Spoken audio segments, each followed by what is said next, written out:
Meeting sitting Bangladesh ক্রিকেটে একরকম common ব্যাপারই ছিল এতদিন। সপ্তাহে একদিন, 2 সপ্তাহে একদিন কিংবা মাসে একদিন। তবে সেই সব মিটিংয়ে লাভ কতটা হতো, সিদ্ধান্ত কতটা আসতো তা নিয়ে প্রশ্ন ছিল ক্রিকেট পাড়ায়। আমিনুল ইসলাম বুলবুলের সময় অবশ্য কিছুটা হলেও বদলেছে ধরন। অস্ট্রেলিয়া থেকে ভিডিও কনফারেন্সে কয়েকদিন আগে একটা বোর্ড মিটিংয়ে যুক্ত হয়েছিলেন বিসিবির সভাপতি। সেই মিটিং শেষে এসেছিল গুরুত্বপূর্ণ কিছু সিদ্ধান্ত। অস্ট্রেলিয়া থেকে ফিরে এবার ক্রিকেটারদের সাথে বসতে যাচ্ছেন বুলবুল। আগামীকাল অর্থাৎ মঙ্গলবার সকালে রাজধানীর একটা 5 তারকা হোটেলে ক্রিকেটারদের সাথে বসবেন তিনি। ক্রিকেটারদেরও যে যার অবস্থান থেকে মিটিংয়ে যোগ দেওয়ার কথা। অর্থাৎ বিসিবির সভাপতির সাথে ক্রিকেটারদের বৈঠক, এমন সিচুয়েশন যখন আসে তখন সেটাকে গুরুত্বপূর্ণ না বলে উপায় থাকে না।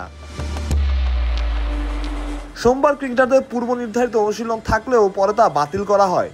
তবে দলের পক্ষ থেকে একজন এসেছিলেন সংবাদ সম্মেলনে। আগামীকালও অনুশীলন নেই। জানা গেছে মঙ্গলবার সন্ধ্যার ফ্লাইটে সিলেট যাওয়ার কথা বাংলাদেশ দলের।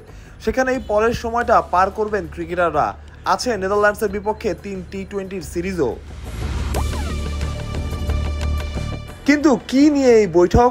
আনঅফিসিয়াল হলেও বেশ কিছু গুরুত্বপূর্ণ ইস্যু উঠে আসার কথা আছে এই বৈঠকে। জানা গেছে ক্রিকেটারদের কাছে বিসিবি তাদের ভাবনা, অভিযোগ জানতে চেয়েছিল। ক্রিকেটারদের বেশিরভাগ অংশই অভিযোগ করেছে উইকেট নিয়ে। এই ব্যাপারটা গুরুত্ব পেতে পারে আগামীকালের বৈঠকে।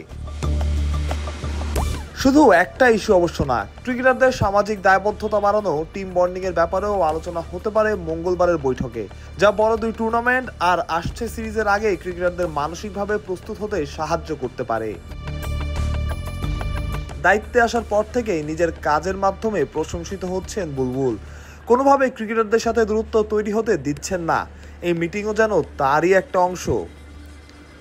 মাহরুজ প্রত্যয়, বিডি ক্রিক টাইম।